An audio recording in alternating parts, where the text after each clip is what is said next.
इस वक्त आप लोग भी जनता के बीच में, मीडिया वाले भी घूम रहे होंगे और पूरे गुजरात के अंदर एक बदलाव की आंधी चल रही है। 27 साल भारतीय जनता पार्टी ने शासन किया और इन 27 सालों के बाद इनके पास एक भी काम नहीं है गिनाने के लिए कि इन 27 साल में इन्होंने क्या काम किया। पूरा का पूरा कैंपेन भारतीय जनता पार्टी का केवल और केवल आम आदमी पार्टी को गालियां देने में केंद्रित है। इनके जो भी नेता आते हैं, जो भी इनके बड़े बड़े नेता, इनके कार्यकर्ता केवल और केवल आम आदमी पार्टी को गालियां देते हैं, केजरीवाल को गालियां देते हैं। 27 साल में इन्होंने क्या किया, हम बार बार इनसे पूछते हैं, कोई एक काम बता दो जो आपने 27 साल में किया। इनके पास कोई काम नहीं है बताने के लिए। इनसे पूछा जाता है अगले 5 साल में क्या करोगे, तुम्हें दोबारा क्यों वोट दें। इनके पास कोई एजेंडा नहीं है, इनके पास कोई प्लान नहीं है कि अगले 5 साल में ये गुजरात की तरक्की के लिए क्या करेंगे, व्यापारियों के लिए क्या करेंगे, बेरोजगारों के लिए क्या करेंगे, महंगाई दूर करने के लिए क्या करेंगे। जनता दो चीजों से सबसे ज्यादा त्रस्त है, महंगाई और बेरोजगारी। सबसे ज्यादा महंगाई आज पूरे देश के अंदर गुजरात में है और गुजरात का आम व्यक्ति त्रस्त है महंगाई से। सबसे ज्यादा बेरोजगारी आज गुजरात के अंदर है। एक आम गुजरात का युवा बेरोजगारी की वजह से बहुत ज्यादा त्रस्त है।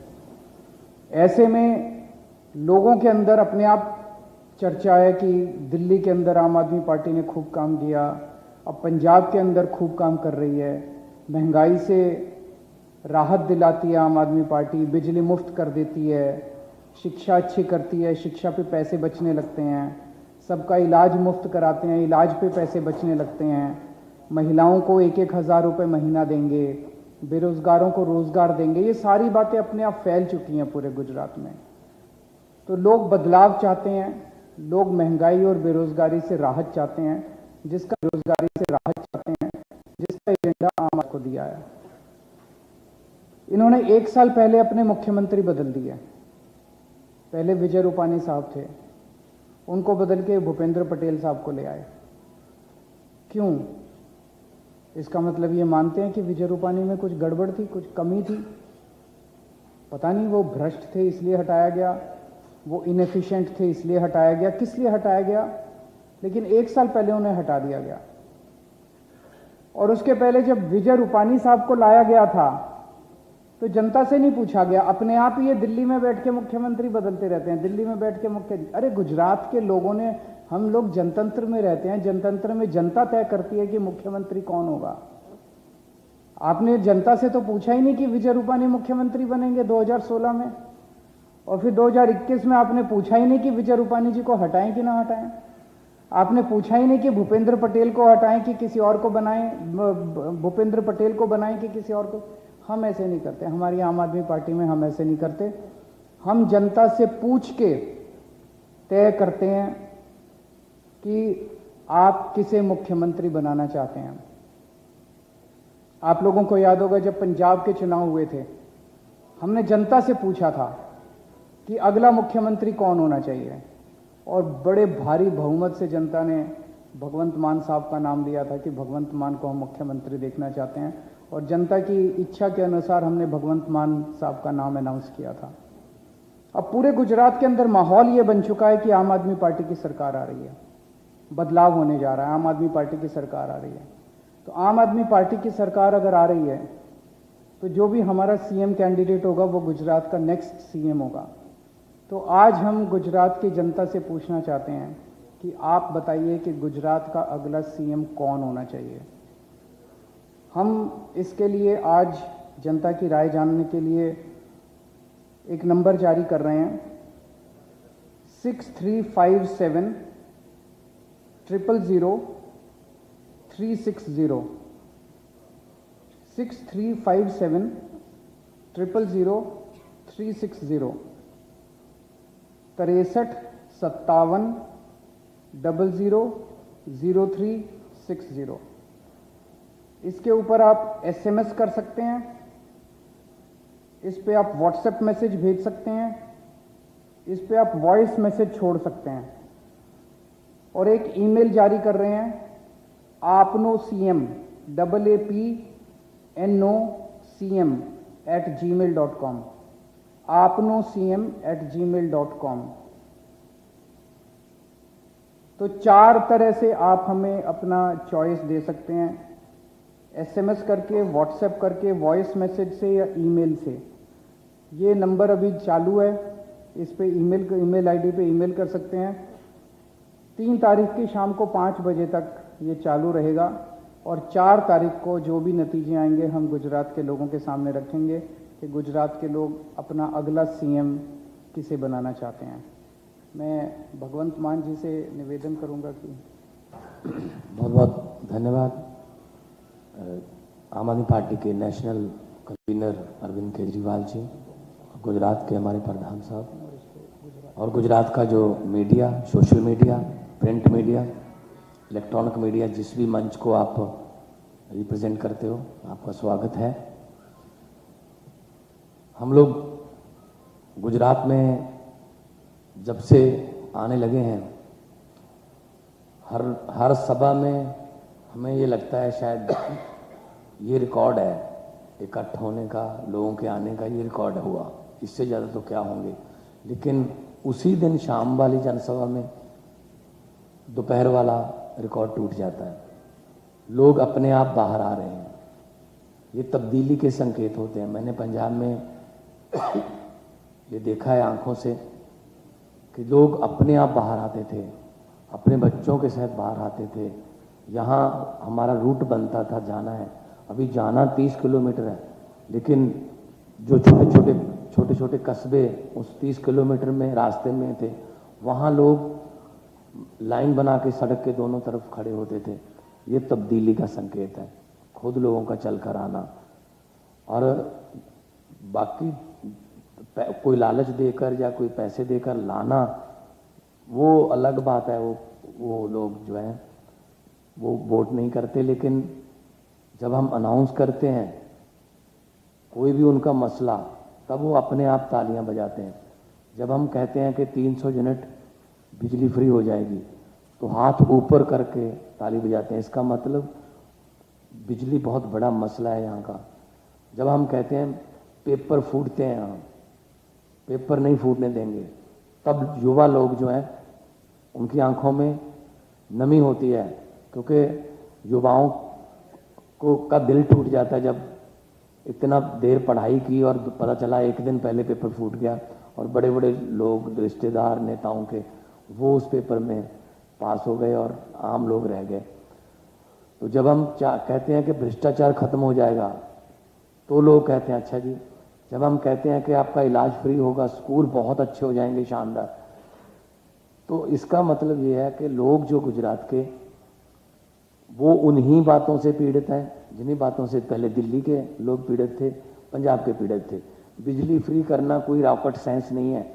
अरविंद केजरीवाल जी ने दिल्ली में की, हमने 7 महीने अभी हुए हैं बने हुए। 1 जुलाई को हम 16 मार्च को हमने शपथ ली थी, 1 जुलाई से हमने पंजाब में बिजली फ्री कर दी। तो 50 लाख घरों से ज़्यादा घरों को इस वक्त जीरो बिल आता है, आउट ऑफ 74 लाख। अभी सर्दी का बिल आएगा तो ये आंकड़ा जो है 68 लाख तक जाएगा। तो लोग खुश हैं, लोग एक यकीन नहीं हो रहा लोगों को, लोग एक दूसरे को बिल दिखा रहे हैं, यार तेरा भी ऐसे ही आया है, जीरो आया है, कहीं कोई गड़बड़ तो नहीं है, कोई कंप्यूटर तो नहीं खराब हो गया कि जीरो बिल आ गया, लिखना भूल गए।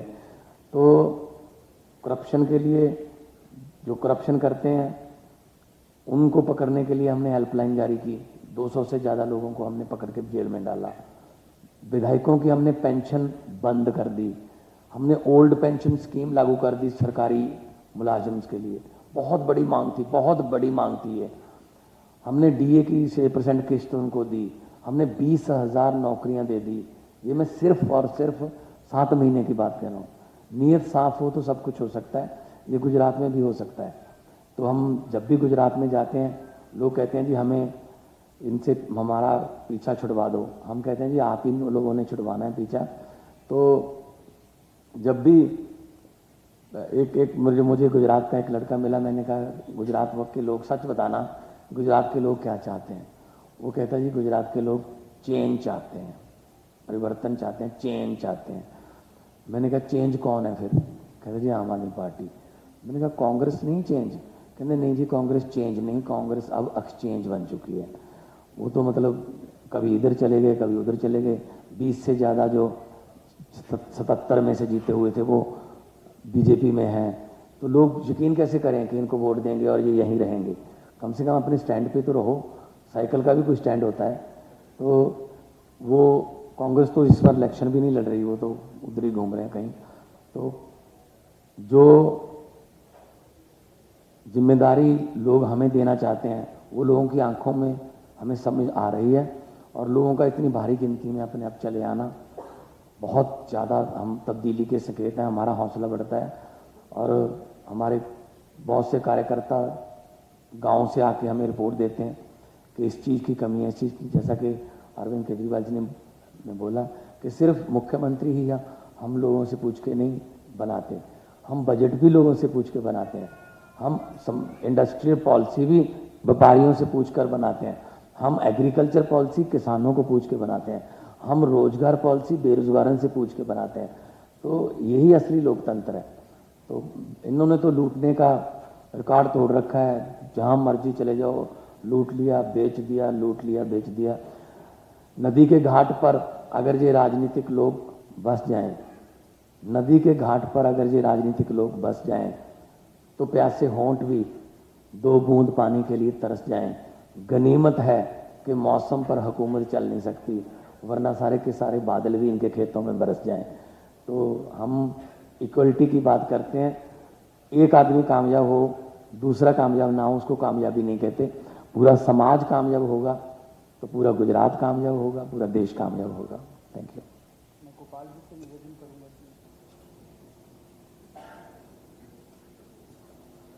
આજે ખૂબ ઉત્સાહ અને ગર્વનો દિવસ છે આપણા ગુજરાત માટે કે ગુજરાતના ઇતિહાસમાં પહેલીવાર એવું થવા જઈ રહ્યું છે કે જનતાને પૂછવામાં આવી રહ્યું છે કે જનતા કોને પસંદ કરે છે।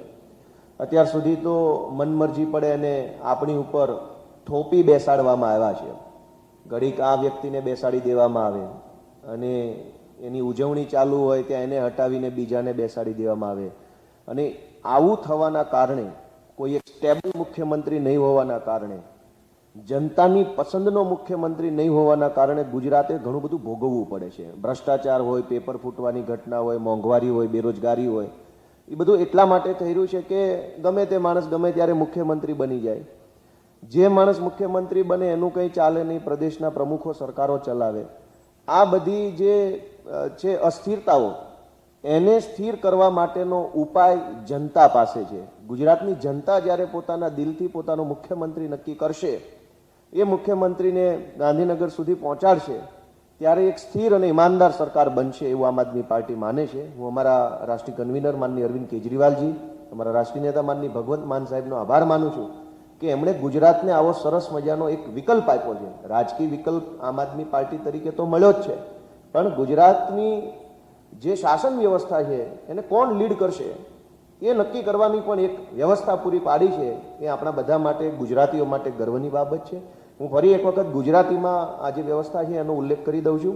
मोबाइल नंबर है, आ मोबाइल नंबर पर SMS करी शकाशे, व्हाट्सएप करी शकाशे, वॉइस मैसेज मोकली शकाशे अने ईमेल एड्रेस पर ईमेल करी शकाशे। मोबाइल नंबर है 63 57 00 03 60। फरीथी बोलूँ छूँ 63 57 00 03 60 અને ईमेल एड्रेस है आपनो CM AAPNOCM@gmail.com। तो आ ईमेल पर ईमेल करीने जनता पोतानुं सूचन मोकली शकशे अने मोबाइल नंबर पर पण मोकली शकशे। Thank you so much. अगर आपके 1-2 क्वेश्चंस हैं तो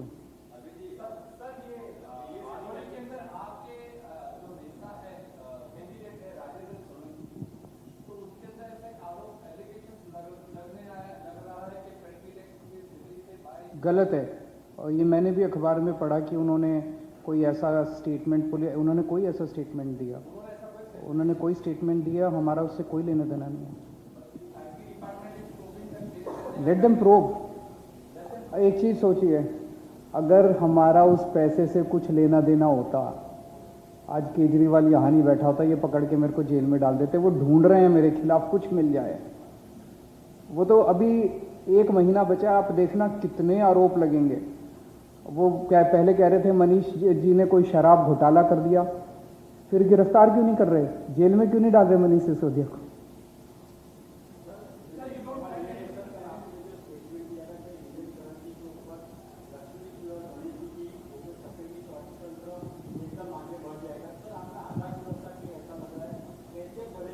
नहीं, देखो मेरा ये कहना है, ऐसा नहीं कि फोटो लगाएंगे और फिर बस अर्थव्यवस्था बढ़ जाएगी।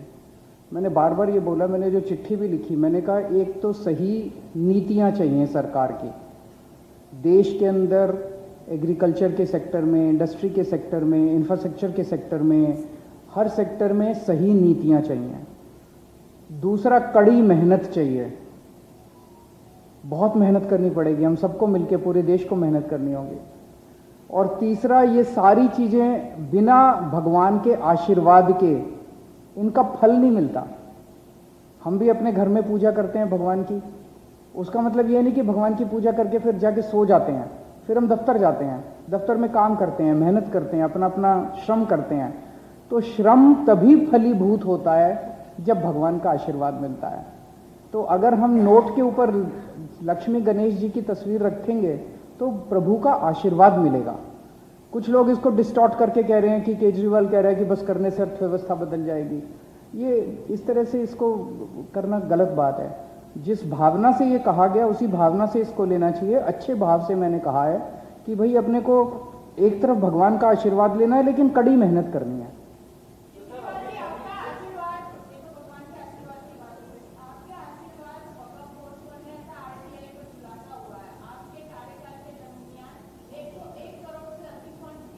दिखाओ हटिए, कुछ भी बोल देते हैं। यूपी में 1000 करोड़ दिया गया, कोई बोल देगा।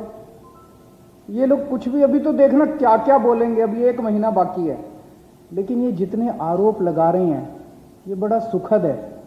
इसका मतलब ये घबराए हुए हैं।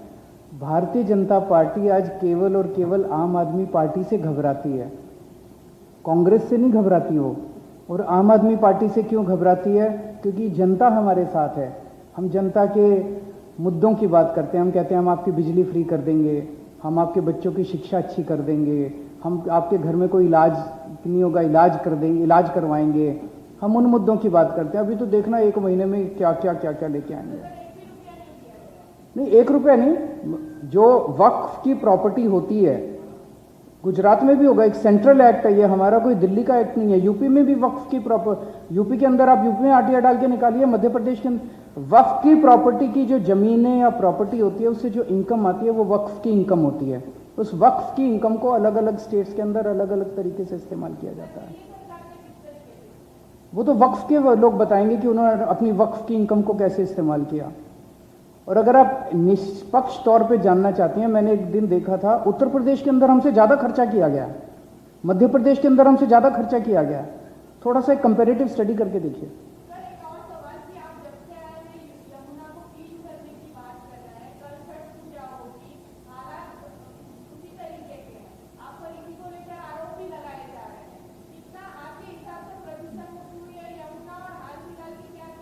मुझे बेहद खुशी है कि गुजरात के अंदर दिल्ली की यमुना की चर्चा हो रही है। गुजरात के मुद्दे सारे खत्म हो गए। गुजरात के अंदर दिल्ली की यमुना के उसके जवाब देंगे। 2020 में मैं चुनाव लड़ा था। यमुना की सफाई, पानी, सीवर, स्कूल, अस्पताल, सड़कें, ये सारी के सारे मुद्दे 2020 के चुनाव के थे। 2020 में दिल्ली सरकार का चुनाव था, ये सारे मुद्दे दिल्ली सरकार में आते हैं।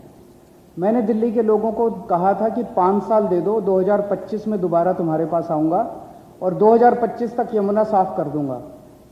ये चुनाव एमसीडी का चुनाव, नगर निगम का चुनाव, यमुना की सफाई का चुनाव नहीं है, ये कूड़े के पहाड़ों का चुनाव है। आप भी भोले भाले पत्रकार हैं, उनकी बातों में आ जाते हैं। जब वो आपसे यमुना की सफाई की बात करें, 1 मिनट करेंगे ना सफाई, 1 मिनट सुनो तो सही, 1 मिनट सुनो, मेरी बात तो सुनने दो। 2025 में जब मैं जनता के बीच में जाऊंगा, मैंने कहा है कि अगर यमुना तब तक साफ नहीं हो तो मेरे को वोट मत देना। अब आप उनसे बोलो कि ये एमसीडी का चुनाव है, नगर निगम का चुनाव है, यमुना की सफाई का चुनाव नहीं है, ये कूड़े के पहाड़ का चुनाव है। उनसे कूड़े के पहाड़ की बात करो।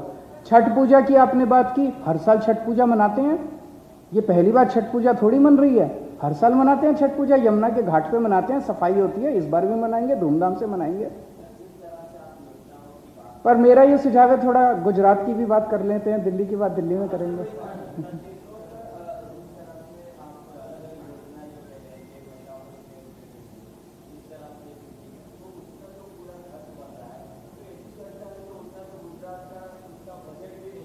सारा बजट आ जाएगा, पैसे की चिंता मत करो।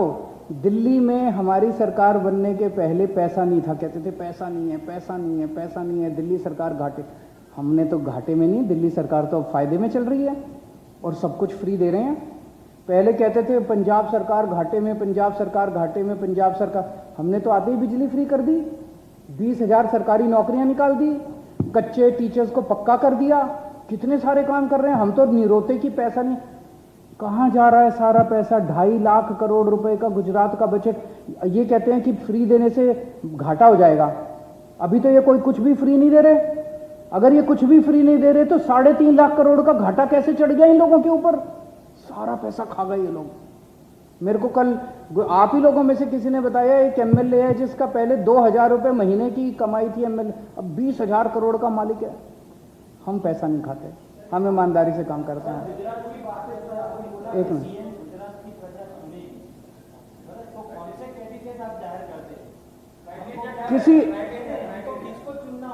किसी का भी नाम बता दें, सुनिए, या तो आम आदमी पार्टी से बता दें या कोई ऐसे कोई बड़े समाज सेवी का नाम बता दें, हम उसको पार्टी में ले आएंगे और उसको अपना सीएम। हमारे यहाँ कोई सीएम वीएम के पद के लिए नहीं आया। अगर एक कोई बहुत बड़ा समाज सेवी है, कोई बहुत बड़ा व्यक्ति है जिसके साथ सारा समाज, सारा गुजरात जुड़ा हुआ है और जनता कहती है इसको सीएम बनना चाहिए, हम उसे अपनी पार्टी में लेके उसको सीएम कह लेंगे। जनता को पे भरोसा रखा, उसको नहीं बोलेगी वो। जनता पे भरोसा रखो।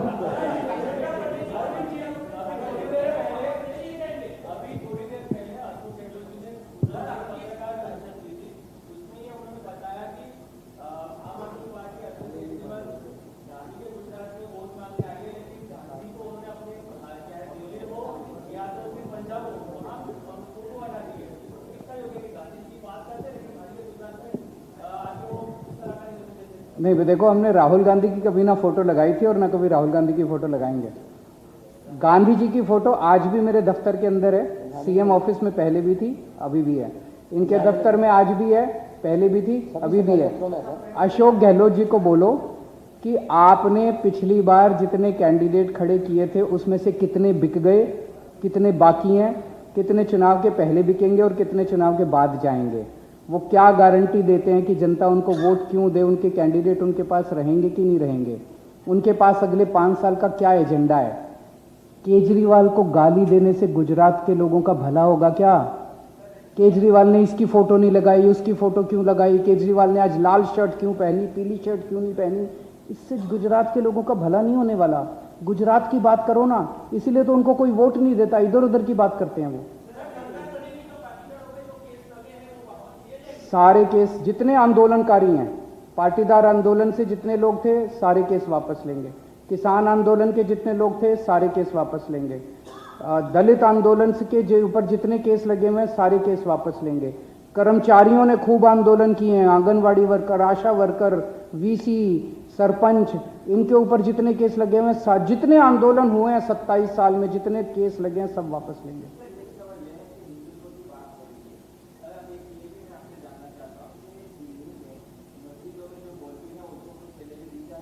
वक्फ देता है, पूरे उत्तर प्रदेश में भी देता है।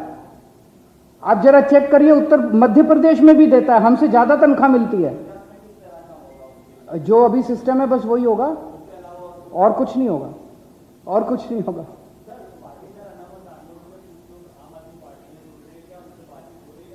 जरूर हो रही है, बहुत जल्दी आपको सुखद खबर मिलेगी। Thank you.